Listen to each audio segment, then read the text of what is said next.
Hello students. आज की class में हमारा जो फर्स्ट टॉपिक है समुच्चय का क्रम या कोटि, order of set. Order of set क्या होता है, इसकी डेफिनेशन क्या होती है, इसकी कैलकुलेशन, इसकी जानकारी, इसकी जो वैल्यू है वो हम कैसे प्राप्त कर सकते हैं, वो हम आज की क्लास में इस टॉपिक से सीखेंगे। स्टूडेंट्स, समुच्चय का क्रम, इसकी जो डेफिनेशन है काफी सिंपल है, सिंगल टाइम में ही आप इसको समझ सकते हैं, प्रिपेयर कर सकते हैं।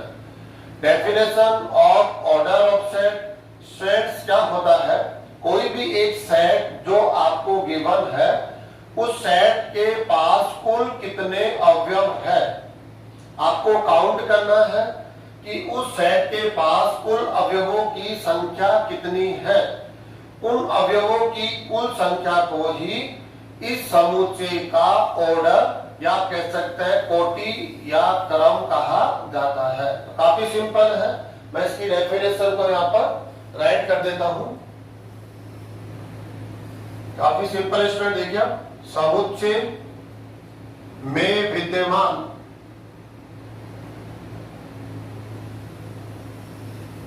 कुल अवयवों की संख्या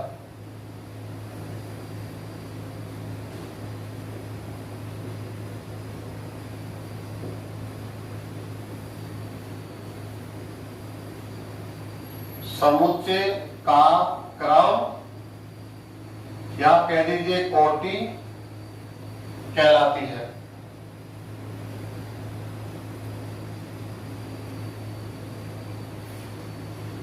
काफी सिंपल स्टूडेंट्स, कोई भी एक सेट आपको गिवन होगा, आपको क्या देखना है, इस सेट के पास विद्यमान कुल कितने अवयव है, आपको उनको काउंट करना है और जो काउंटिंग आपको मिलती है वही काउंटिंग इस सेट का ऑर्डर कहलाती है। और आप जानते हैं कोई भी एक सेट है, जैसे हम कह सकते हैं सेट ए है। अब सेट ए है तो इसकी कोटि को, इसके क्रम को, इसके ऑर्डर को हम कैसे रिप्रेजेंट करते हैं, तो इसका है मैथमेटिकली उसको कैसे रिप्रेजेंट किया जाएगा, जिसको n of a numbers of elements या कह सकते हैं numbers of total elements into set ए, या कह सकते हैं इसको स्टूडेंट्स ऑर्डर ऑफ ए से प्रदर्शित किया जाता है, व्यक्त किया जाता है। सॉरी,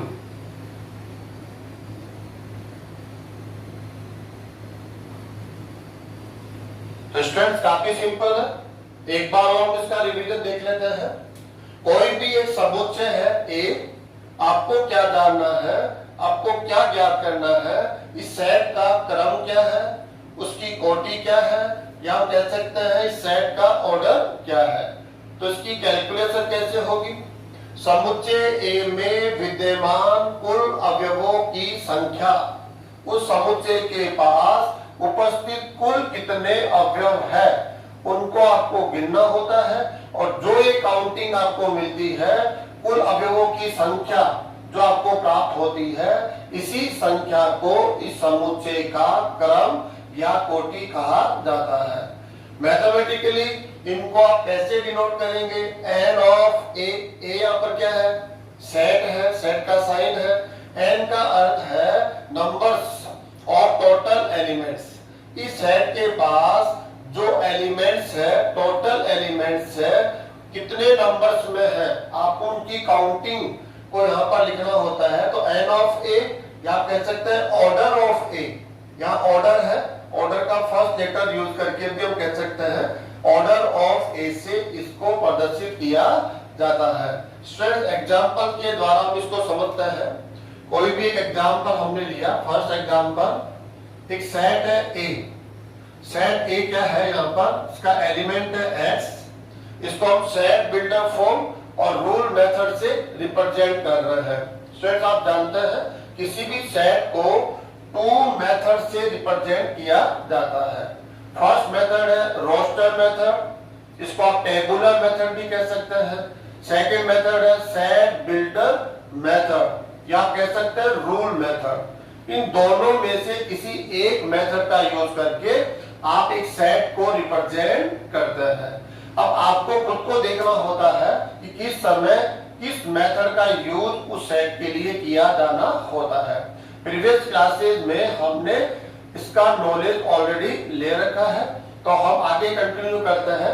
एक सेट आपको गिवन है, यहां पर रूल मेथड यूज किया गया है जब सभी एलिमेंट्स को x से रिप्रेजेंट किया जाता है और x की प्रॉपर्टी को यहां लिखा जाता है कि x आप कौन है, उस रूल को यहां पर लिखा जाता है जिसको फॉलो करता है कौन, x उसको फॉलो करता है, उस रूल को, उस प्रॉपर्टी को हम यहां पर लिखते हैं। तो क्या है यहां पर x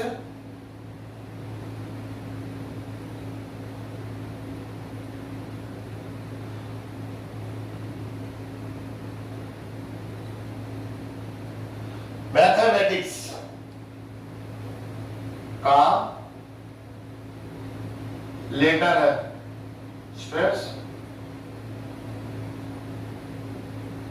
कोई भी एक अक्षर है, सेट का नाम क्या है ए, इसका एलिमेंट कौन है x की प्रॉपर्टी क्या है, x की प्रॉपर्टी है कि x मैथमेटिक्स कोई भी एक वर्ड है उसका लेटर है, उसका कोई भी अक्षर हो सकता है। ये x की अपनी एक यहाँ पर डेफिनेशन है। तो स्टूडेंट जो ये सेट यहाँ पर रिप्रेजेंट किया गया है, इस सेट को किस मेथड से, सेट बिल्डर फॉर्म मेथड या कह सकते हैं रूल मेथड से रिप्रेजेंट किया गया है। अब क्या है आपको बताना है, क्वेश्चन क्या है, ऑर्डर ऑफ ए या कह सकते हैं number of A, N of A, इसको आपको बताना है। ये कैलकुलेशन आपसे उसने करी पूछी है कि इस सेट का ऑर्डर क्या होगा, इस सेट में कुल अवयवों की संख्या क्या होगी। तो स्टूडेंट यहां से भी हम बता सकते हैं। इसका आंसर देने के लिए हम क्या करते हैं, हम इस सेट को रोस्टर फॉर्म में कन्वर्ट कर लेते हैं।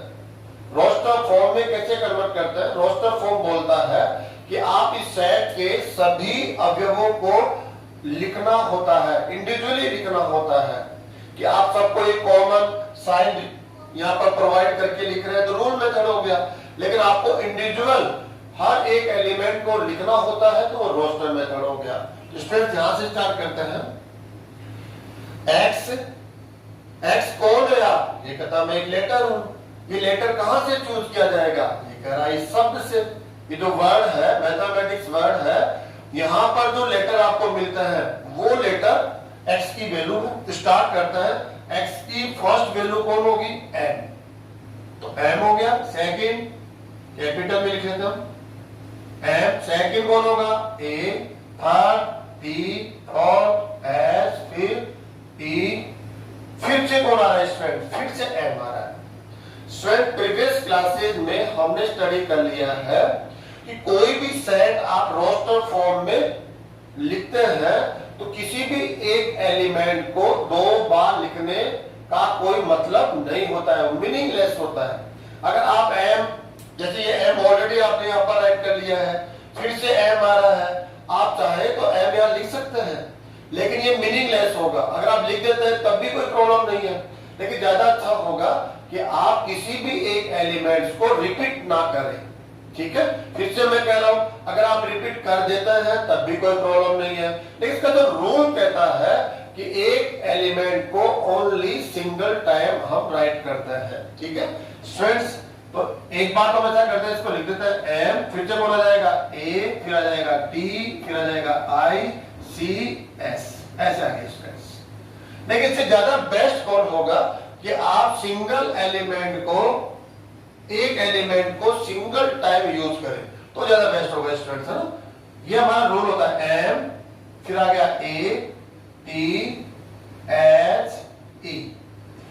स्टूडेंट्स ये जो m है, ये m क्या हो रहा है, यहाँ पर रिपीट हो रहा है, ये m है, ये m है, तो इसको हम सिंगल टाइम यूज करेंगे तो ऑलरेडी हमने कर लिया है, तो m को हम यहाँ पर क्या करेंगे, अब दोबारा से यूज नहीं करेंगे। फिर देखिए आप a आ गया, ए ऑलरेडी हमने यूज कर लिया, ये भी दोबारा से हम यूज नहीं करने वाले। टी ऑलरेडी आ गया है, फिर टी आ रहा नहीं, आई फर्स्ट टाइम आ रहा है, सी फर्स्ट टाइम है, एस फर्स्ट टाइम है। ये ज्यादा बेटर होता है इससे। क्यों?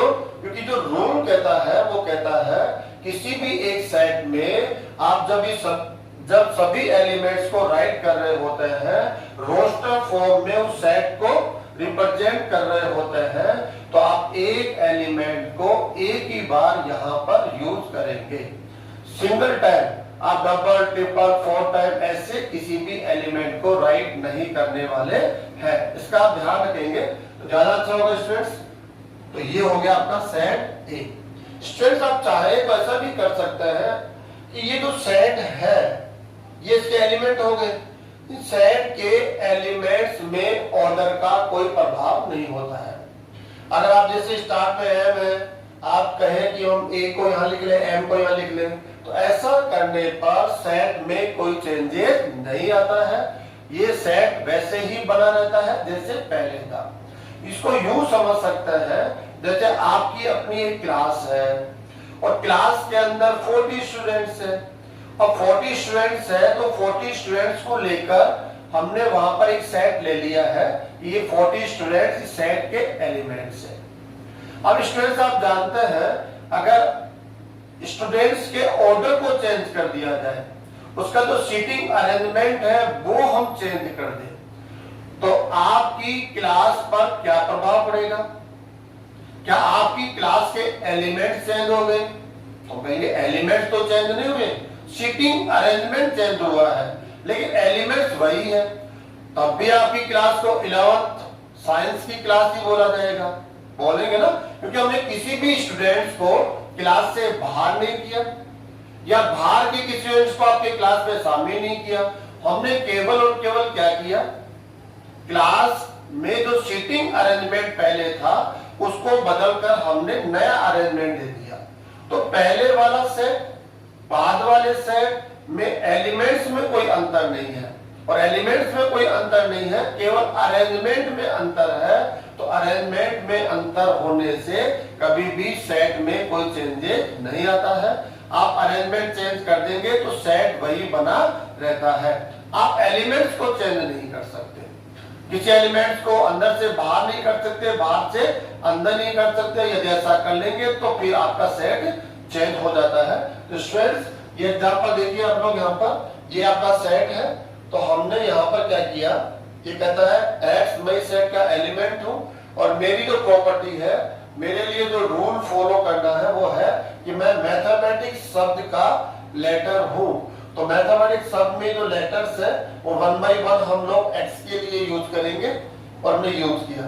फिर यहाँ पर एक प्रॉपर्टी काम करती है रोस्टर फॉर्म में कि आप एक एलिमेंट को केवल और केवल एक बार यूज करेंगे, उसको रिपीट नहीं करेंगे। तो हमने यहाँ वो गलती करी, यहाँ हमने उसको ठीक कर दिया। ओके स्टूडेंट्स, कोई भी एलिमेंट्स यहाँ पर रिपीट नहीं हो रहा है। सेकंड प्रॉपर्टी क्या होती है, इनमें कोई ऑर्डर नहीं होता है, मतलब लिखने का कोई क्रम नहीं होता।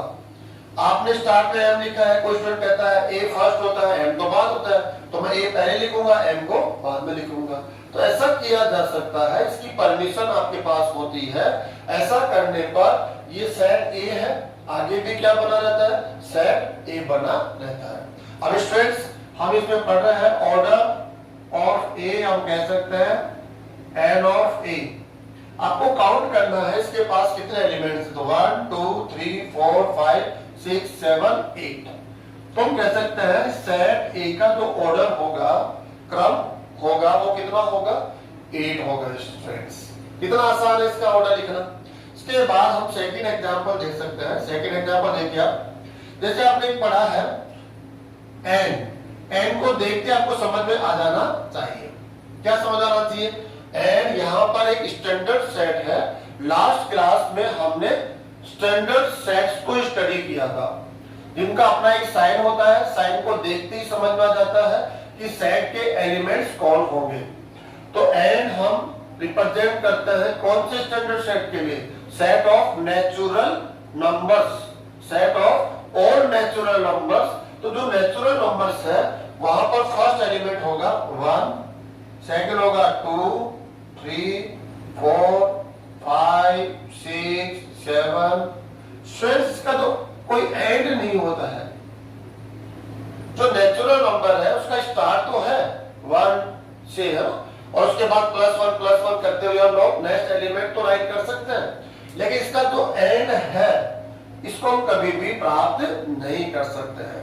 तो स्टूडेंट्स ये रोस्टर फॉर्म में है। अब आपको क्या करना है, ये काउंट करना है इस सेट n के पास कुल अवयवों की संख्या कितनी है, इसका ऑर्डर क्या है।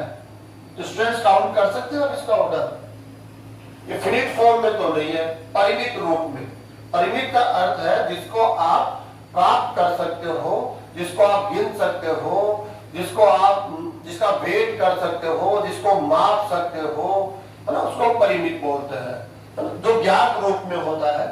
ओके स्टूडेंट, तो इसके पास कुल अवयवों की संख्या, इसका ऑर्डर होगा, और कुल अवयवों की संख्या देख रहे हैं तो वो इन्फिनिट है। तो ऐसे स्टूडेंट्स हम देख सकते हैं। और एग्जांपल अगर हम लेना चाहें,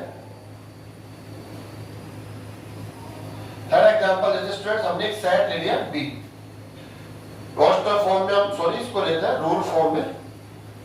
x की डेफिनेशन क्या है, यहां पर कहता है x बिलोंग्स टू n। इसका मतलब है x एक नेचुरल नंबर है। x कौन है यहाँ पर, नेचुरल नंबर। ये फर्स्ट रूल हो गया इसका। एंड सेकेंड रूल क्या कहता है, x greater than to 2 but less than to 9। यूं कह लीजिए स्टूडेंट्स आप इसको, कोई भी हमने इक्वल भी ले सकते हैं इसमें, ये लो इक्वल ले लिया। ओके स्टूडेंट्स, तो आप देखते हैं इसके अंदर ये 2 प्रॉपर्टी है, 2 रूल्स को इस x को फॉलो करना है। तो b क्या कहता है, मैं एक सेट हूं, ये मेरा एलिमेंट है, और एलिमेंट के लिए जो रूल है, फर्स्ट रूल है कि वो नेचुरल नंबर होना चाहिए। सेकंड रूल है उसकी जो वैल्यू है वो ग्रेटर देन 1 बट लेस और इक्वल टू 9 होनी चाहिए। तो स्टूडेंट जब इसको रोस्टर फॉर्म में हम राइट करेंगे, तो रोस्टर फॉर्म देखिए इसका। रोस्टर फॉर्म क्या कहता है कि आपको x के सभी मानों को यहाँ पर राइट करना होता है। तो x की जो फर्स्ट वैल्यू है, नेचुरल स्टार्ट कीजिए आप, क्या होता है 1। लेकिन 1 ये तो बोल रहा है नेचुरल होना चाहिए, हम लिया 1, लेकिन 1 की परमिशन ये सेकंड कंडीशन नहीं दे रही है, ये अलाउ नहीं कर रही है आपको। क्यों, क्योंकि x is greater than to 1, तो 1 तो नहीं, इससे ग्रेटर वैल्यू होनी चाहिए। तो फर्स्ट वैल्यू 1 नहीं हो सकती है, तो सेकंड 2। वो तो सेकंड नेचुरल नंबर कौन है, 2 तो ले सकते हैं ना, ये कितना ले सकते हैं। Third natural number 3, 4, 5, 6, 7, 8, 9। नेक्स्ट कौन होगा, 9 नेचुरल नंबर, तो इक्वल टू 9 ले सकते हैं। तो 9 को यहां पर लिया जा सकता है। एंड 10 नेचुरल नंबर है, हाँ है, लेकिन इस कंडीशन को फुलफिल करता है, डिफाइन करता है, नहीं। 10 क्या है, लेस देन और इक्वल टू 9 नहीं, ग्रेटर देन है, तो कह सकते हैं 10 इस सेट का एलिमेंट नहीं हो सकता। तो स्टूडेंट्स ये सेट बी है, ये इसका रूल फॉर्म हो गया, सेट बिल्डर फॉर्म हो गया, और इसको हमने रोस्टर फॉर्म में कन्वर्ट कर लिया है। अब करना क्या है, आपको बताना है इसका ऑर्डर क्या होगा। N of set B is equal to order of B is equal to, count कीजिए स्टूडेंट्स कितने एलिमेंट्स हैं, जितने एलिमेंट्स हैं उन एलिमेंट्स की कुल संख्या को समुच्चय का क्रम कोटि कहा जाता है। काफी सिंपल डेफिनेशन है, सिंगल टाइम में सीखी जा सकती है। 1 2 3 4 5 6 7 8। तो इस सेट का ऑर्डर कितना हो गया, 8। तो आसानी से स्टूडेंट्स को समझ सकते हैं कि कोई भी सेट आपको गिवन हो और आपका क्वेश्चन है सेट का ऑर्डर आप राइट कीजिए, तो हम कैसे करेंगे, उस सेट के पास कुल अवयवों की संख्या कितनी है उसको हम ज्ञात कर लेंगे, और उस कुल संख्या को ही हम उस समुच्चय का ऑर्डर क्रम कोटि कहते हैं। नेक्स्ट टॉपिक स्टूडेंट्स,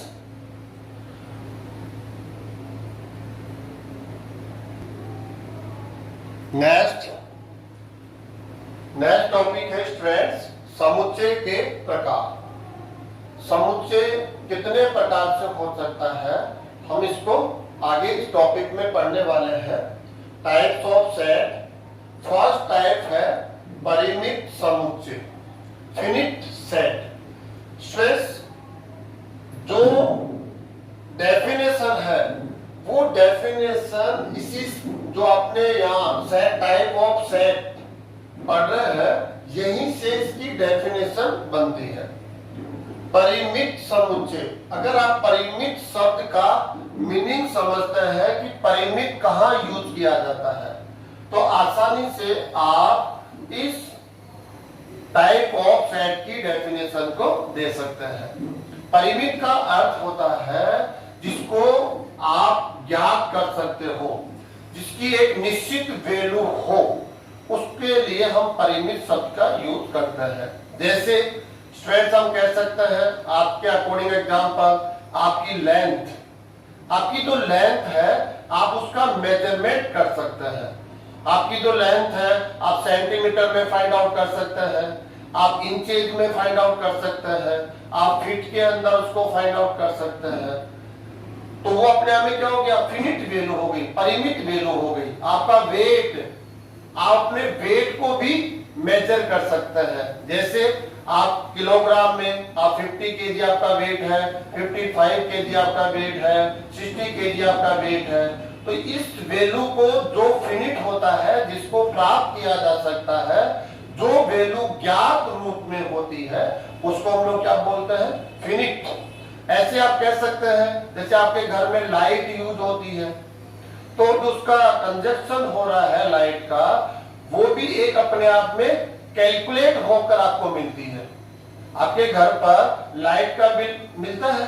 अब लाइट का जब बिल आप देखेंगे तो आपको उस बिल में कंप्लीटली डिटेल मिलेगी कि आपने लास्ट मंथ में किस डेट से किस डेट के बिटवीन कितने यूनिट लाइट का कंजप्शन किया है, और उसके अकॉर्डिंग उस पे चार्जेस लग जाते हैं और आपका बिल बन जाता है। तो उसको हम बोलते हैं फिनिट, जिसको हम लोग ज्ञात कर सकते हैं, जो ज्ञात रूप में हो। ऐसे स्टूडेंट आप कह सकते हैं, आपकी फैमिली में मेंबर्स कितने मेंबर है, तो अपने आप में क्या हो गया, ज्ञात रूप हो गया। आप उनको गिन सकते हैं, 10 मेंबर है, 8 मेंबर है, 15 मेंबर है, इसे ज्ञात कर सकते हैं ना। ऐसे स्टूडेंट कोई भी आप एग्जाम देते हैं, अब उसका जो मैक्सिमम स्कोर है वो 100 मार्क्स है। अब उसमें जो आपको स्कोर है, ऑब्टेन्ड स्कोर, वो भी एक ज्ञात रूप में होता है। फाइनली जब आपकी आंसर शीट चेक हो जाएगी तो आपको ऑब्टेन्ड स्कोर मिल जाएगा कि आपको स्कोर मिला 70, आपको स्कोर मिला 75, 65, 50। तो अपने आप में क्या है, ये नॉन फॉर्म में आ गया, ये ज्ञात राशि है, और जो राशि ज्ञात रूप में होती है उसके लिए हम परिमित फिनिट शब्द का यूज करते हैं। तो अगर आप इस वर्ड को समझ चुके हैं तो डेफिनेशन को समझना आसान है। क्या डेफिनेशन होगी इसकी, परिमित समुच्चय। समुच्चय के साथ हम इस वर्ड को यूज कर रहे हैं, फिनिट सेट। ऐसा समुच्चय जिसमें विद्यमान अवयवों की संख्या, कुल संख्या परिमित हो, मतलब ज्ञात हो, ज्ञात रूप में हो, उसको हम ज्ञात कर सकते हो, उसको हम लिख सकते हो। तो क्या कहलाता है वो, परिमित समुच्चय कहलाता है। तो ऐसा समुच्चय जिसमें विद्यमान कुल अवयवों की संख्या को ज्ञात किया जा सकता हो, गिना जा सकता हो, उसे हम परिमित समुच्चय कहते हैं।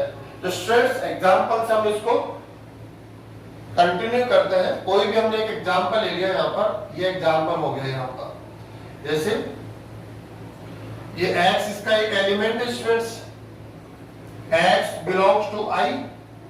आप जानते हैं इंटीजर्स से यूज करते हैं हम लोग, set of all integers. Integers का मिड एलिमेंट कौन होता है, 0। राइट साइड में जाएंगे तो 1 2 3 4 इनफिनिट तक जाना होगा। लेफ्ट में आएंगे आप -1 -2 -3 माइनस इनफाइनाइट तक जाना पड़ेगा। तो इसमें जो एलिमेंट्स होते हैं इनको हम इंटीजर्स बोलते हैं, और इनसे जो सेट हमने बनाया है उसको बोलते हैं सेट ऑफ ऑल इंटीजर्स। और i से हम डिनोट कर सकते हैं स्टूडेंट, इसको हम z से भी डिनोट कर सकते हैं।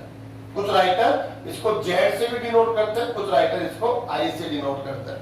तो इसकी फर्स्ट कंडीशन हो गई, आप एक इंटीजर है, अब इंटीजर में जो वैल्यू है वो ऐसे कह देता है greater to -3 but less than +3 ऐसे। ये इसकी कंडीशन है स्टूडेंट्स। ये कोई सेट है, इसका एलिमेंट कौन है x। x के लिए यहाँ पर 2 प्रॉपर्टीज है। फर्स्ट आपको इंटीजर होना है, सेकंड इंटीजर भी इनके बिटवीन होना है। तो स्टूडेंट्स इसको हम रोस्टर फॉर्म में काउंट कर रहे हैं, देखते हैं फिर बताएंगे फिनिट सेट है या नहीं है। ओके स्टूडेंट्स, तो क्या होगा इसके अंदर देखिए आप, इसका एलिमेंट इंटीजर्स में और इसको देखना पड़ेगा आपको ग्रेटर देन -3। तो इसका जो फर्स्ट एलिमेंट होगा -2, नेक्स्ट -1, 0, 1 एंड 2। ऑल स्टूडेंट्स यही एलिमेंट्स सेट में अवेलेबल होंगे। क्यों होंगे?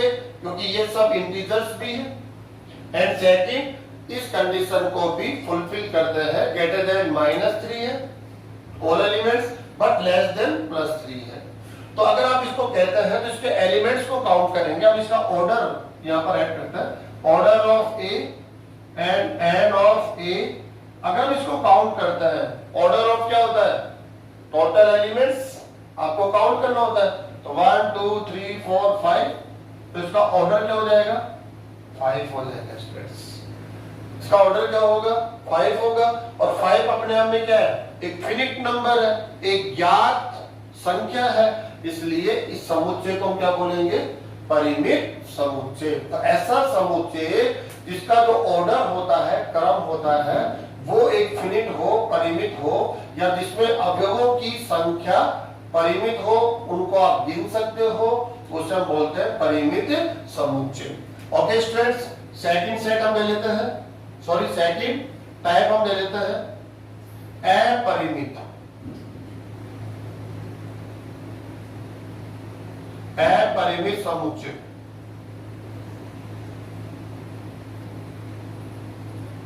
Infinite set. स्टूडेंट्स की डेफिनेशन क्या होगी? काफी सिंपल है, यहीं से हम कंटिन्यू कर सकते हैं। ऐसा समुच्चय जिसमें विद्यमान अवयवों की संख्या परिमित को आप यहां से इरेज करेंगे और क्या लिखेंगे? अपरिमित। क्या हो? अपरिमित हो, तो उसे हम बोलते हैं अपरिमित समुच्चय कहलाता है। इसको स्टूडेंट में राइट कर देता हूं।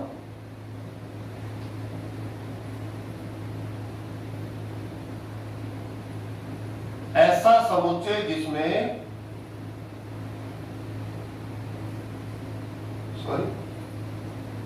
विद्यमान अवयवों की संख्या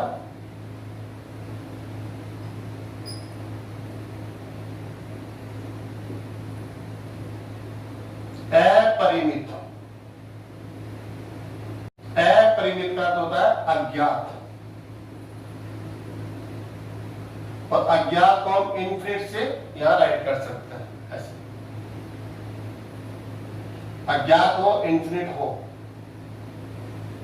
स्टूडेंट्स क्या कहलाएगा? अपरिमित समुच्चय कहलाता है।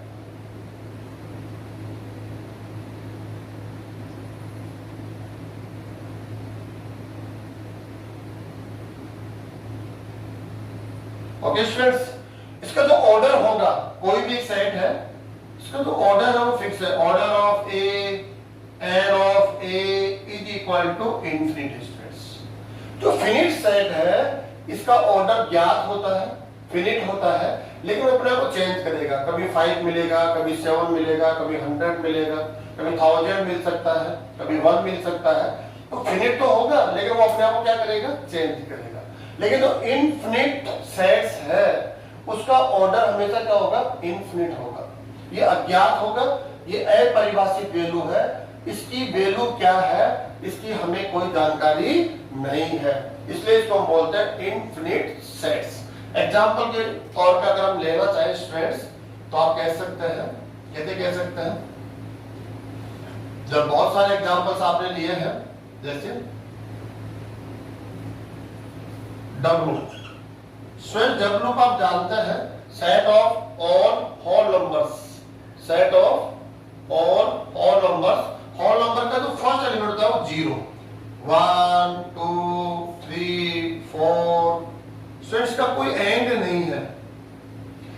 लास्ट एलिमेंट कौन होगा ये हम कभी भी राइट नहीं कर सकते हैं। तो स्टूडेंट अगर इसका ऑर्डर में राइट करना चाहूं, order of set of all numbers है ना, W क्या हो जाएगा, इनफिनिट हो जाएगा। और इनफिनिट है इसलिए सेट को क्या बोलते हैं, इनफिनिट सेट्स। और एग्जांपल स्टूडेंट्स हम लोग ले सकते हैं, एक एग्जांपल और हम ले लेते हैं। जैसे हम कह सकते हैं कोई भी सेट ले लिया हमने A, इसका एलिमेंट है X, X belongs to R, ऐसे स्टूडेंट्स हमने ले दिया। X क्या कहता है, मैं एक एलिमेंट हूं और मेरे लिए जो प्रॉपर्टी है वो कौन है, R है। अब R तो स्टूडेंट आप जानते हैं, R क्या है, मैं R का एलिमेंट हूं। अब स्टूडेंट R आप जानते हैं, R की डेफिनेशन हमने लास्ट क्लास में पढ़ी भी है। R क्या है, सेट ऑफ रियल नंबर्स, वास्तविक संख्याओं का समुच्चय। वास्तविक संख्याओं का समुच्चय, अगर हम वास्तविक संख्याओं को काउंट करना चाहें तो आप जानते हैं कभी भी काउंट नहीं किया जा सकता है। इनफिनिट्स रियल नंबर्स होते हैं, इनफिनिट्स, ठीक है, उनको हम एक ऑर्डर में राइट भी नहीं कर सकते हैं। ये भी एक प्रॉब्लम है। अगर आप रियल नंबर्स को रेगुलरली राइट करना चाहते हैं तो वो भी पॉसिबल आपके लिए नहीं है। क्यों, कुछ स्टूडेंट्स को लगता है क्यों नहीं है, तो इसका मैं एक रीजन दे देता हूं। जैसे आपने रियल नंबर में फर्स्ट लिखा 1, सेकंड क्या लिखा 2, फिर का थर्ड 3, ऐसे लिख दिया, ये रियल नंबर्स है। लेकिन हम कह सकते हैं भाई 1 के आफ्टर आपने 2 क्यों राइट किया, भाई 1.1 तो लिखा ही नहीं आपने, 1.1, हाँ ये भी हो सकता है, ये भी तो आएगा ना, ये क्यों नहीं लिखा। अब कुछ स्टूडेंट्स ये कहेंगे 1 के आफ्टर आपने क्या लिखा 1.1 क्यों भाई, इससे पहले तो ये भी तो होगा ना 1.01, ये नहीं क्यों नहीं लिखा। अगर आपने चलो ये लिख दिया तो इससे पहले फिर 1.001, 1.00001, ऐसे स्टूडेंट्स जो सेकंड एलिमेंट है उसको भी राइट करने में हमें प्रॉब्लम आएगी। इसलिए जब भी सेट ऑफ रियल नंबर्स को आपको राइट करना हो उसे हम रूल फॉर्म में राइट करते हैं, उसको कभी भी हम रोस्टर फॉर्म में राइट नहीं कर सकते हैं, क्योंकि रोस्टर फॉर्म में ऑल एलिमेंट्स को राइट करना होता है जो हमारे लिए यहाँ पॉसिबल नहीं हो रहा है। तो ये जो सेट है इसको आप देखेंगे, इसका एलिमेंट है और x belongs to R, R क्या है, सेट ऑफ रियल नंबर्स है, इसके पास इनफिनिट एलिमेंट है। तो सेट A के पास भी कितने एलिमेंट होंगे, इनफिनिट एलिमेंट होंगे। तो हम कैसे कहते हैं, order of A is equal to order of n of A, क्या हो जाएगा स्टूडेंट्स, इनफिनिट होगा। और इनफिनिट ऑर्डर जब मिलता है तो सेट को हम क्या बोलते हैं, इनफिनिट सेट्स। ओके स्टूडेंट्स, तो हमने फिनिट सेट देख लिया, हमने इनफिनिट सेट देख लिया है। अब नेक्स्ट टाइप ऑफ सेट में हम आगे और ले रहे हैं। नेक्स्ट टाइप ऑफ सेट हम पढ़ रहे हैं रिक्त समुच्चय, एम्प्टी सेट या कह सकते हैं नल सेट। डेफिनेशन आप इस सेट से देख सकते हैं, रिक्त, रिक्त का अर्थ आप जानते हैं जहां कुछ न हो उसे बोलते हैं रिक्त। तो उसकी जो डेफिनेशन है काफी सिंपल होगी हमारे लिए लर्न करना, ऐसा समुच्चय जिसमें विद्यमान अवयवों की संख्या शून्य हो। अगर आपको कोई एक ऐसा समुच्चय मिलता हो जिसके पास एक भी एलिमेंट न हो, जिसके पास एलिमेंट्स ही न हो, एलिमेंट्स की जो संख्या है वो क्या हो, 0 हो, या हम कह सकते हैं जिसका क्रम, जिसका जो ऑर्डर होता है वो क्या हो, 0 हो, शून्य हो, तब उस समुच्चय को आप क्या बोलते हैं, रिक्त समुच्चय कहलाता है। काफी आसान होता है। अब स्टूडेंट्स इसको मैथमेटिकली हम कैसे डिनोट करते हैं, तो काफी सिंपल है। ये तो आप जानते हैं किसी भी समुच्चय के लिए अगर आपको कोई ब्रैकेट यूज करना हो तो आप ये वाला ब्रैकेट यूज कर लेंगे, कर्ली ब्रैकेट या मंझला जो ब्रैकेट होता है उसको यूज किया जाता है। तो आप इस मंझला ब्रैकेट यहाँ पर राइट बनाएंगे और इसके पास सिंगल एलिमेंट भी नहीं है, तो ये इन साइड से क्या मिलेगा आपको, एम्प्टी मिलेगा, खाली मिलेगा, रिक्त मिलेगा। यहाँ पर इसके पास एक भी एलिमेंट नहीं होता है, इसलिए आप जब इसके इनसाइड कोई एलिमेंट्स को देखना चाहेंगे तो वहां पर एलिमेंट्स नहीं होंगे, इस वजह से हम इसको एम्प्टी सेट या नल सेट, रिक्त समुच्चय कहते हैं। इसको स्टूडेंट ऐसे भी कहा जाता है फाई। ये साइन किसका होता है? फाई। एक्चुअल में क्या होता है, ये जीरो साइन है, इसको भी काटते हैं जीरो, ऐसे फाई से प्रदर्शित किया जाता है। तो काफी आसान है। ऐसा समुच्चय जिसके पास एक भी अवयव न हो, जिसका क्रम जीरो हो, उसे हम रिक्त समुच्चय कहते हैं। स्टूडेंट्स, उसको हम फाई से डिनोट कर सकते हैं या एक कर्ली ब्रैकेट यूज करके भी इस सेट को हम डिनोट कर सकते हैं। एग्जाम्पल हम लोग यहाँ ले लेते हैं। कोई भी एग्जाम्पल हमने लिया, यहाँ पर एक सेट है ए। सेट की जो ये क्या है यहाँ देख लेते हैं हम लोग। x belongs to n। आप एक नेचुरल नंबर है और यहां देख लेते हैं x square minus 2 is equal to 0। Okay students, ये एक सेट है जिसको हमने रूल या हम कह सकते हैं सेट बिल्डअप फॉर्म में यहां पर लिखा हुआ है। अब इसको रोस्टर में कन्वर्ट करेंगे, क्योंकि रोस्टर में कन्वर्ट जब हम कर लेते हैं तो आसानी से हम एलिमेंट्स को काउंट कर सकते हैं। ओके स्टूडेंट, तो देखिए इसका फर्स्ट एलिमेंट कौन होगा? आप क्या कहेंगे? इसका फर्स्ट एलिमेंट वो एलिमेंट होगा जो नेचुरल हो, इसको सेटिस्फाई करे। जो नेचुरल हो 1 2 3 4 5 6 7 8 9 है ना, इनमें से कोई होना चाहिए और इसको सेटिस्फाई भी करे। सेकंड कंडीशन ये, इसको आप यहां से बोल लीजिए, यहां से आप x का मान निकाल लीजिए यहां से, और x का मान आने के बाद ये देखें कि इन मान दो मान आएंगे। क्वाड्रेटिक इक्वेशन है और क्वाड्रेटिक इक्वेशन में 2 वैल्यू आपको मिलती है x की। तो अब x की वो दोनों वैल्यू में से आपको देखना है कि वो कौन सी वैल्यू है, वो कौन सा रूट है इसका जो नेचुरल है। तो देखिए आप इसका x square minus 2 is equal to 0। अगर मैं इसकी कैलकुलेशन करता हूं, x square minus 2 is equal to 0, x square is equal to 2, then x is equal to plus minus root 2। तो x के दो वैल्यू मिल गए आपके, x is equal to root 2। अब आपको ये वैल्यू मिल गई है फर्स्ट, क्या ये नेचुरल है? नॉट बिलोंग्स टू है, नहीं नेचुरल तो नहीं है। नेचुरल में तो 1 2 3 4 5 नेचुरल टाइप के नंबर होता है, तो ये तो आप ले ही नहीं सकते। सेकंड माइनस रूट 2, क्या ये नेचुरल है? तो आप कहेंगे not, is not element of L, आप भी नहीं है। तो हमें यहां से x के दो ही तो मान मिले जो इसको सेटिस्फाई कर सकते हैं। वो दो वैल्यू है +2 plus root 2 and minus root 2। लेकिन दोनों को जब हमने देखा कि उनका नेचुरल होना जरूरी है, वही एलिमेंट्स आप लेंगे तो दोनों ही नेचुरल नहीं है, तो हम यहां से क्या राइट करेंगे इसको ऐसे। इसके पास सिंगल एलिमेंट भी नहीं है, ऐसा कोई नेचुरल नंबर ही नहीं है जो इसको सेटिस्फाई करे। अब चेक कर लीजिए, कोई भी नेचुरल नंबर n के पास अवेलेबल नहीं है जो इसको सेटिस्फाई करे। ये इसका जो रूट हमें मिलते हैं, दोनों रूट वो दोनों ही नेचुरल नहीं है, तो ये आपका एम्प्टी सेट मिलेगा। इसके पास सिंगल एलिमेंट भी नहीं होगा, तो ओनली ब्रैकेट्स रह जाएगा और इसको आप फाई से भी डिनोट कर सकते हैं। इसी वजह से इसको हम बोलते हैं रिक्त समुच्चय। अगर हम इसका ऑर्डर लिख रहा हूं, ऑर्डर ऑफ ए, या मैं कहूं n of A is equal to, क्या लिखना पड़ेगा मुझे? 0। 0 क्यों लिखा मैंने? क्योंकि ऑर्डर क्या होता है? इस समुच्चय के पास विद्यमान कुल अवयवों की संख्या। तो क्या इसके पास एक एलिमेंट है? नहीं। दो एलिमेंट है? नहीं। तो कितने एलिमेंट है? हम कह रहे हैं एक भी नहीं है, और एक भी नहीं है तो काउंटिंग कितनी हो गई? 0। तो इसका जो ऑर्डर हो गया है वो क्या हो गया? 0।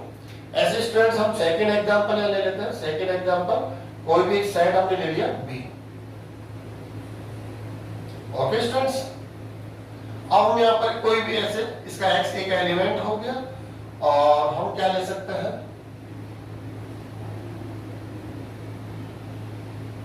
x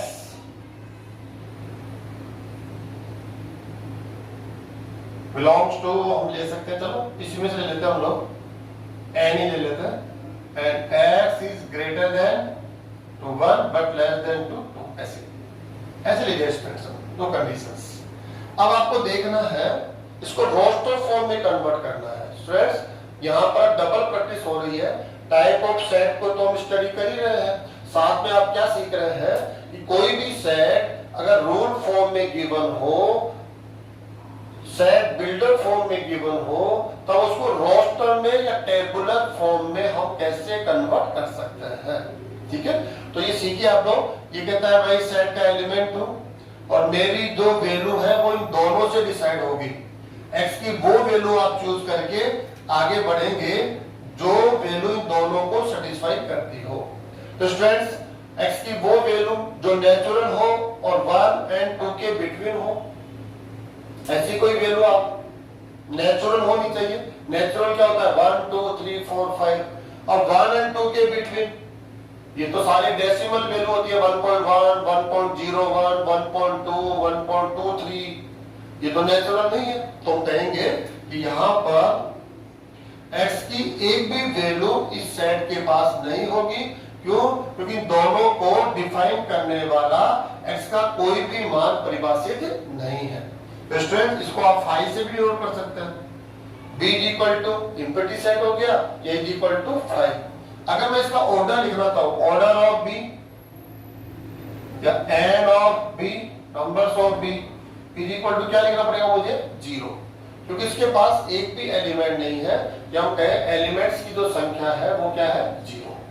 तो ऐसा सेट जिसके पास एक भी अवयव न हो उसे हम लोग कहते हैं रिक्त समुच्चय, जिसका क्रम 0 हो, शून्य हो, सिंपल बोलते हैं रिक्त समुच्चय। ओके स्टूडेंट्स, इसको जनरली हम लोग 5 से डिनोट करते हैं। नेक्स्ट 4th नंबर पे स्टूडेंट ऑलरेडी यहाँ पर हमने रिटर्न कर रखा है एकल समुच्चय, सिंगलटन सेट। परिभाषा यहीं से बन जाएगी। समुच्चय तो अर्थ है, एकल का अर्थ है एक से, single, singleton set, single set ऐसा समुच्चय जिसमें विद्यमान अवयवों की संख्या 1 हो। विद्यमान अवयवों की संख्या क्या हो 1, एक से कम न हो, एक से ज्यादा न हो। यहां पर फिक्स कर दिया गया है कि नंबर ऑफ टोटल एलिमेंट्स क्या होने चाहिए 1। अगर यहां पर 1 है तो इसे हम सिंगलटन सेट या एकल समुच्चय कहते हैं। इसका ऑर्डर कितना होगा 1। इस सेट का ऑर्डर कितना होगा 1, क्योंकि ऑर्डर क्या है नंबर ऑफ टोटल एलिमेंट्स। इस सेट के पास टोटल एलिमेंट्स कितने हैं उसी को तो ऑर्डर बोलते हैं, उसी को हम कोटि, क्रम ऐसे बोलते हैं। तो ऐसा समुच्चय जिसमें विद्यमान अवयवों की संख्या 1 हो, अर्थात जिसका क्रम 1 हो, एकल समुच्चय कहलाता है। फ्रेंड्स इसकी डेफिनेशन हम लोग यहाँ पर देख लेते हैं। सॉरी एग्जांपल डेफिनेशन देख लिया हमने, एग्जांपल लेकर और इसकी प्रैक्टिस कर लेते हैं। जैसे हम कह सकते हैं x यहाँ पर क्या है कोई भी एक एलिमेंट है। ठीक है, अब कोई भी एक एलिमेंट है तो हम लोग यहाँ पर क्या ले लेते हैं x की कोई एक ऐसी डेफिनेशन लेंगे जिससे हमें a में सिंगल एलिमेंट मिलता हो। जैसे इसी को कंटिन्यू कर देते हैं हम लोग, x बिलोंग्स टू, चलो w कर लेते हैं स्टूडेंट्स, w इसका एलिमेंट 0 से स्टार्ट होगा and x is greater than 1 but less then ऐसे। ये हमने ले लिया स्टूडेंट्स। ये कह रहा है x मैं होल नंबर्स हूं 0 1 2 3 4 5 6 7 डेस, इनमें से मैं कोई एक एलिमेंट हूं, लेकिन मेरी सेकंड प्रॉपर्टी क्या है greater than 1 but less than 3। तो स्टूडेंट जब इसको हम देखेंगे तो आप समझ पाएंगे कि दोनों प्रॉपर्टी को फुलफिल करने वाला x का जो केवल जो मान है वो सिंगल है। वो कौन है 2, तो ग्रेटर देन 1 भी है बट लेस देन 3 भी है और वो होल नंबर भी है, तो ओनली सिंगल एलिमेंट होगा 2। ओके स्टूडेंट्स, अगर मैं इसका ऑर्डर या लिखूं order of A and order of sorry N of A, तो क्या होगा इसका रिजल्ट 1। तो जब भी आप किसी समुच्चय के पास कुल अवयवों की संख्या 1 देखते हो, उसका ऑर्डर 1 प्राप्त होता हो, तो उसे आप क्या बोलेंगे एकल समुच्चय, singleton set. Okay students, next type of set strands समान समुच्चय। इंपॉर्टेंट है स्ट्रेंड्स समान समुच्चय, काफी सिंपल है डेफिनेशन। आपके पास यहां दो समुच्चय होने चाहिए, कम से कम दो से अधिक भी पॉसिबल है, 3, 4, 5, 6। आप इसी डेफिनेशन को कंटिन्यू करके उन अधिक समुच्चयों में भी समान समुच्चय को परिभाषित कर सकते हैं। लेकिन यहाँ पर हम एक बार के लिए दो समुच्चयों के लिए क्या परिभाषा होगी, कब वो दोनों समुच्चय समान समुच्चय होंगे, इसको हम लोग यहाँ पर देख रहे हैं। यदि A का प्रत्येक अवयव B में हो, जो अवयव समुच्चय A का है वो सभी अवयव किसमें हो, B में हो, और B का प्रत्येक अवयव A में हो। समझ में आ गया होगा आपको? दो समुच्चय है A तथा B। A का प्रत्येक अवयव तो किसमें हो, B में, साथ ही B का प्रत्येक अवयव किसमें हो, A में। तब हम कहेंगे कि जो अवयव A में है वही अवयव किसमें होंगे, B में। जो अवयव B में है वही अवयव किसमें होंगे, A में। तो हम क्या कह सकते हैं, जब दोनों को एक साथ हम देखेंगे तो इन दोनों समुच्चयों में हमें कोई अंतर दिखाई नहीं देगा। ऐसी स्थिति में हम क्या कहेंगे, नेचुरल एक वर्ड है कि अरे इन दोनों समुच्चयों में कोई अंतर नहीं है, एक जैसे समुच्चय है, इसलिए इन दोनों समुच्चयों को क्या कहेंगे, समान समुच्चय। क्या कहेंगे स्टूडेंट, समान समुच्चय। तो बहुत सिंपल है, कोई दो समुच्चय A तथा B इस प्रकार से परिभाषित हो कि A का प्रत्येक अवयव समुच्चय B में हो तथा B का प्रत्येक अवयव समुच्चय A में हो, तब इन दोनों समुच्चयों A तथा B को समान समुच्चय कहा जाता है। और जब दो समुच्चय समान हो तब मैथमेटिकली उनको कैसे रिप्रेजेंट करते हैं, बहुत सिंपल है, दोनों के बिटवीन हम कौन सा साइन यूज करेंगे, equal. A is equal to B, ये राइट किया हुआ है। A एंड B अगर आप इक्वल सेट है, समान समुच्चय है, तो आपको इस प्रकार से डिनोट किया जाएगा, A is equal to B। Okay students, ऐसे हम बात कर रहे हैं, यहाँ पर नोट भी डाला हुआ है, A तथा B ऐसा भी तो हो सकता है समान समुच्चय न हो। हमने चेक किया कि A का प्रत्येक अवयव B में नहीं है, ये तो समान समुच्चय नहीं होंगे। या आप कह सकते हैं चलो A का तो प्रत्येक अवयव B में हो गया, अब B को चेक करो, क्या B का प्रत्येक अवयव A में है, उत्तर मिला नहीं। B का प्रत्येक अवयव A में नहीं है, कुछ अवयव मिसिंग है जो B में है लेकिन A में नहीं है। तो ऐसी स्थिति में क्या बोलेंगे, आप दोनों समुच्चय A तथा B समान समुच्चय नहीं है। और जब समान समुच्चय नहीं हो तो उनको आप असमान समुच्चय भी कह सकते हैं। तो ये असमान समुच्चय की परिभाषा यहीं से बना लेंगे, यदि A का प्रत्येक अवयव B में न हो, या आप कह सकते हैं B का प्रत्येक अवयव A में न हो, दोनों में से एक तो होना ही चाहिए, तब A तथा B असमान समुच्चय कहलाते हैं, समान नहीं कहलाते। और जब असमान होंगे तो मैथमेटिकली कैसे रिप्रेजेंट किए जाएंगे, A is not equal to B। Okay students, example से हम देखेंगे, दो समुच्चय हम लेते हैं, कौन से दो समुच्चय समान समुच्चय है, कौन से दो समुच्चय असमान समुच्चय है। ओके स्टूडेंट्स, यहाँ पर हम एक एग्जांपल ले लेते हैं, जैसे एक साइड ले लिया हमने यहाँ पर ऐसे।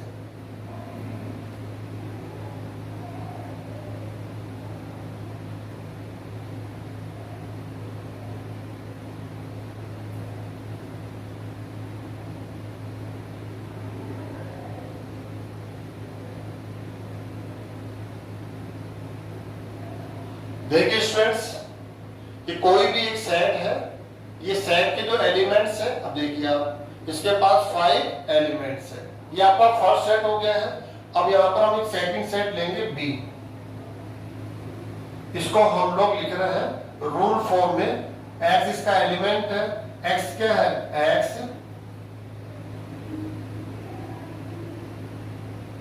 वैल्यू दिल्ली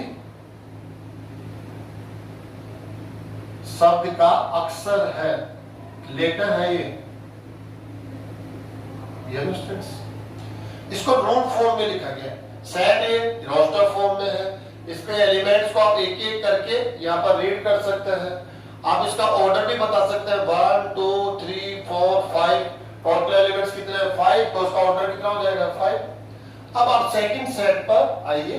सेकंड सेट को कैसे यहाँ पर लिखा गया है, इसको लिखा गया है रूल फॉर्म में, या आप कह सकते हैं सेट बिल्डअप फॉर्म में।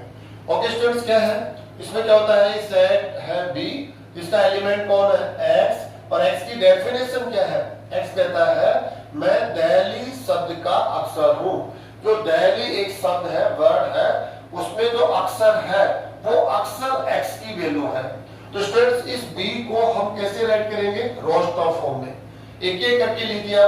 x आप इस शब्द का अक्षर है, तो हमने पहला अक्षर लिया x, आपकी वैल्यू d हो सकती है, हाँ दिल्ली में d है क्या, हाँ है, तो d होगा। उसके बाद e, हाँ, नेक्स्ट l, हाँ, h, हाँ, i, हाँ। इनके अलावा इस दिल्ली शब्द में और कोई लेटर नहीं है, यही लेटर है। देखिए स्टूडेंट्स, अब सेट बी हो गया, ये इसको हमने रोस्टर फॉर्म में कन्वर्ट कर लिया। ये गिवन सेट ए था, दोनों को आपको मैच करना है। अब मैच कैसे करना है, देखिए आप, क्या ए का प्रत्येक अवयव बी में है, तो मैच कीजिए। डी यहाँ, हाँ, ई भी है, एच भी है, आई भी है, एल भी है। ओके, अब बी का एवरी एलिमेंट ए में होना चाहिए, चेक करो। डी यहाँ है तो यहाँ भी है, यहाँ से यहाँ है, एल है, एच भी है, आई भी है। ओके, तो ए का प्रत्येक अवयव किसमें हो गया, बी में, और बी का प्रत्येक अवयव हो गया ए में। तो ऐसे दोनों समुच्चय क्या कहलाएंगे, समान समुच्चय कहलाते हैं। और समान समुच्चय है, इसलिए हम कैसे राइट करने वाले हैं, यहाँ पर A is equal to B, ऐसे राइट कर सकते हैं।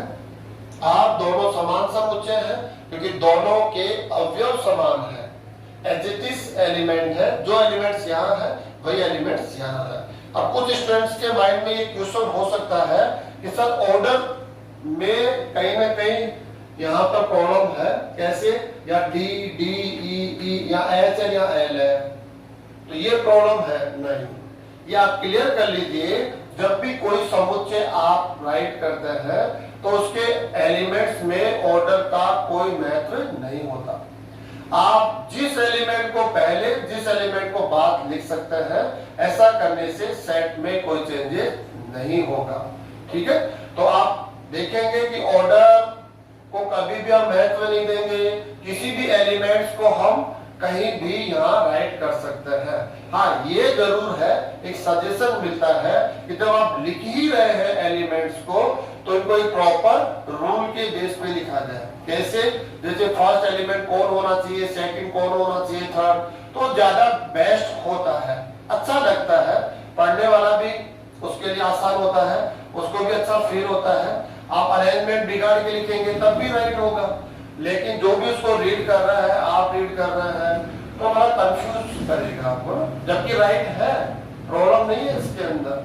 तो हम कहते हैं ऑर्डर से कोई प्रॉब्लम नहीं होनी चाहिए, आपको केवल देखना है जो एलिमेंट ए के पास है वही एलिमेंट बी के पास है या नहीं है, हाँ है। जो एलिमेंट बी के पास है वही एलिमेंट ए के पास है या नहीं है। तो ये दोनों सेट क्या कहलाएंगे, इक्वल सेट कहलाएंगे। और इक्वल सेट नहीं होंगे, कब नहीं होंगे, जब इस डेफिनेशन को फुलफिल कोई सेट नहीं करेगा। जैसे एग्जांपल, ये हमारा फर्स्ट एग्जांपल हो गया यहाँ पर, एक एग्जांपल और हम लोग यहाँ पर ले लेते। कोई भी सेट हमने ले लिया यहाँ पर ए, 1 2 3 4 5। ओके स्टूडेंट्स, एक सेट लेते हैं बी, इसका एलिमेंट है x है, और x में हम क्या ले सकते हैं, x belongs to n, natural है, और हम क्या दे देते हैं, x is greater than 1 but less than 5, ऐसे कह दिया हमने। अब चलो b के एलिमेंट्स को हम लोग यहाँ फाइंड आउट करेंगे, रोस्टर फॉर्म में राइट करेंगे। नेचुरल नंबर जो इन दोनों के बिटवीन हो, तो हम कहेंगे वो 2 3 4। अब इन दोनों को मैच करना है स्टूडेंट साहब। क्या ए का एवरी एलिमेंट बी में है? तो आंसर मिलेगा नहीं है। वन एलिमेंट ए का है लेकिन बी में तो नहीं है। अब चेक करने की जरूरत नहीं है, ऐसे इसको चेक कर लो जैसे आप, क्या इसका एवरी एलिमेंट इसमें है? तो मिला हाँ है, लेकिन इधर से नहीं है ना। ए का प्रत्येक अवयव बी में होना चाहिए और बी का प्रत्येक अवयव ए में। अगर एक जगह भी कोई प्रॉब्लम क्रिएट होती है तो ये दोनों सेट इक्वल सेट नहीं है, नॉट इक्वल सेट होंगे।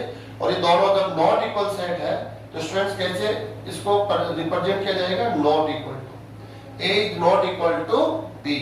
तो स्टूडेंट्स आपको समझ में आ गया होगा कौन से दो सेट इक्वल सेट होंगे, कौन से दो सेट नॉट इक्वल होंगे और उनको रिप्रेजेंट आप मैथमेटिकली कैसे कर सकते हैं। लास्ट टाइप ऑफ सेट हम लोग आज की क्लास में और स्टडी करने वाले हैं।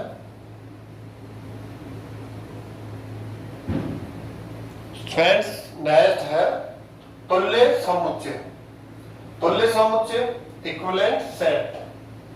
यदि समुच्चय ए तथा समुच्चय बी में कुल अवयवों की संख्या समान हो, ए में कुल अवयवों की संख्या और बी में कुल अवयवों की संख्या समान हो, तब ऐसे दोनों समुच्चयों को तुल्य समुच्चय कहा जाता है। जैसे दो क्लासेज है, एक क्लास में 50 स्टूडेंट्स है, दूसरी क्लास में भी 50 स्टूडेंट्स है, दोनों डिफरेंट सेट है, तो हम क्या कहेंगे? यहाँ पर नंबर ऑफ टोटल स्टूडेंट्स यहाँ और नंबर ऑफ टोटल स्टूडेंट्स यहाँ क्या है? इक्वल है, इसलिए इनको इक्विवेलेंट सेट तुल्य समुच्चय कहा जाता है। क्या डेफिनेशन पढ़ सकते हैं? यदि समुच्चय ए तथा समुच्चय बी में अवयवों की संख्या समान हो, कुल अवयवों की संख्या, अवयवों की संख्या का मतलब मीनिंग है यहाँ पर कुल अवयवों की संख्या। स्टूडेंट्स यहाँ पर हम लिख देते हैं कुल अवयवों की संख्या समान हो, अर्थात order of A is equal to order of B, क्योंकि कुल अवयवों की संख्या को उस समुच्चय का ऑर्डर, क्रम या कोटि कहा जाता है। तो अगर ये हो तब ए तथा बी तुल्य समुच्चय कहलाते हैं। आप दोनों सेट का ऑर्डर फाइंड आउट कर लीजिए। यदि ऑर्डर इक्वल है तो कुल अवयवों की संख्या समान हो गई। यहाँ पर अवयव का समान होना आवश्यक नहीं है, संख्या का समान होना जरूरी है, लेकिन अवयव का समान होना आवश्यक नहीं है। हो भी सकता है लेकिन इसमें कंपल्सरी नहीं रखा गया है कि अवयव भी समान होने चाहिए। जो एलिमेंट इस सेट के पास है सेम एलिमेंट इसके पास हो। अगर सेम एलिमेंट हो जाएंगे तो फिर इक्वल सेट हो जाएंगे, समान समुच्चय। लेकिन यहाँ पढ़ रहे तुल्य समुच्चय, इसमें कुल संख्या का समान होना जरूरी है, अवयव का समान होना आवश्यक नहीं है। हो भी सकते हैं लेकिन इसकी कंडीशन में शामिल नहीं है।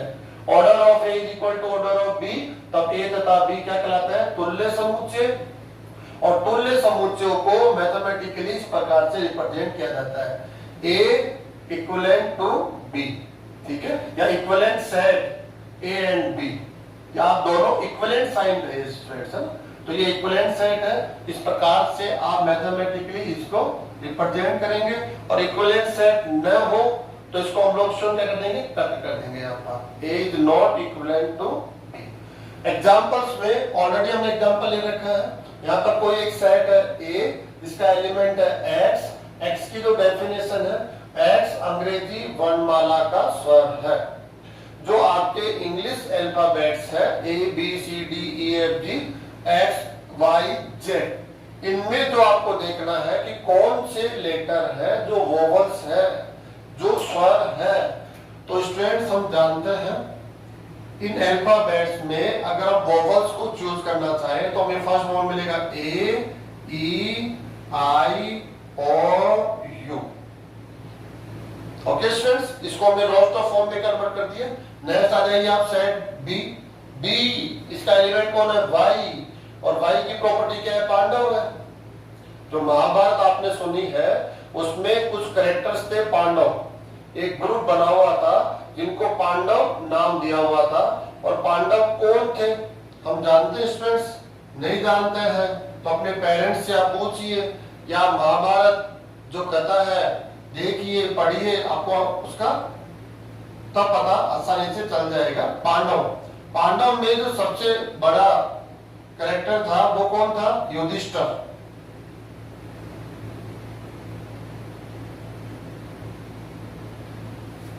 ओके स्टूडेंट्स, उसके बाद था भीम,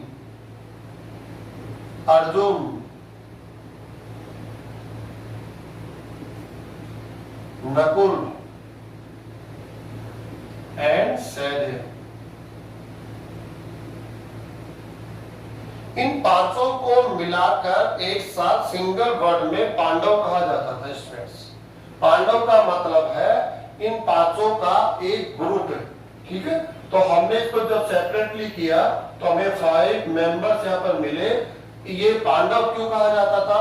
इनका एक कारण था, ये पांडु पुत्र थे। जो इनके फादर है उनका जो नाम था वो क्या नाम था? पांडु, इसलिए इनको पांडव कहा जाने लगा। अब स्टूडेंट्स यहाँ देखिए, आपके पास ये सेट ए हो गया, ये सेट बी हो गया, ये सेट ए हो गया। अब आपको क्या देखना है यहाँ पर? Order of A. Order of A का अर्थ होता है इसके पास कुल अवयवों की संख्या कितनी है? 5। और यहां आप देखेंगे ऑर्डर ऑफ बी, इसके पास नंबर ऑफ टोटल एलिमेंट्स तो 5। अब यहां से आप क्या लिखेंगे? यहां से लिखेंगे order of A is equal to order of B equal to 5 है। Order of A equal to order of B, इसलिए हम क्या रिजल्ट दे सकते हैं? यहाँ पर ए एंड बी क्या है? इक्विवेलेंट सेट है। आप दोनों कौन से सेट है? इक्विवेलेंट सेट, क्योंकि दोनों में कुल अवयवों की संख्या समान है। आपके पास 5 एलिमेंट है, आपके पास 5 एलिमेंट है, इसलिए ये दोनों सेट क्या होंगे? इक्विवेलेंट सेट होंगे। हाँ, अगर ये एलिमेंट्स भी समान हो जाता है, जो एलिमेंट्स इसके पास है वो इसके पास हो, जो इसके पास है वो इसके पास हो, तब इन्हें हम इक्वल सेट, समान समुच्चय कहेंगे। लेकिन करंट में इन दोनों को समान समुच्चय क्यों नहीं कहा जा सकता? वेरी सिंपल, क्योंकि जो एलिमेंट आपके पास है वो एलिमेंट बी के पास नहीं है, जो बी के पास है वो ए के पास नहीं है, इसलिए इन दोनों को समान समुच्चय नहीं कहा जा सकता। हाँ, कुल अवयवों की संख्या समान होने के कारण इनको क्या बोल देंगे? तुल्य समुच्चय। तो स्टूडेंट समझ में आ गया होगा आपको। आज हमने जो पढ़ा है वो है types of sets, kinds of sets. कुछ काइंड्स ऑफ सेट हमने आज की क्लास में लिया है। आपको क्या करना है? बड़े ध्यान से इस क्लास को अटेंड करना है और एग्जांपल्स यहां से आप देख के प्रैक्टिस करेंगे और एडिशनली एग्जांपल्स आप लेंगे और अच्छी प्रैक्टिस करेंगे। बुक की हेल्प तो स्टूडेंट्स आपको लेनी है। हर एक स्टूडेंट्स को 11th क्लास में जो मैथमेटिक्स की बुक है वो एनसीईआरटी बुक परचेज करनी है। स्टूडेंट आपके जो सिलेबस में बुक अब जो नेक्स्ट सेशन, करंट सेशन जो आ गया है, इसमें एनसीईआरटी बुक आप लोगों को परचेज करनी है और जो टॉपिक हम क्लास टू क्लास स्टडी कर रहे हैं उसके अकॉर्डिंग आप एनसीईआरटी बुक के क्वेश्चंस लेकर उनकी प्रैक्टिस करेंगे, उनको सॉल्व करेंगे। आज की क्लास में स्टूडेंट्स हम इतना ही पढ़ते हैं। Thank you.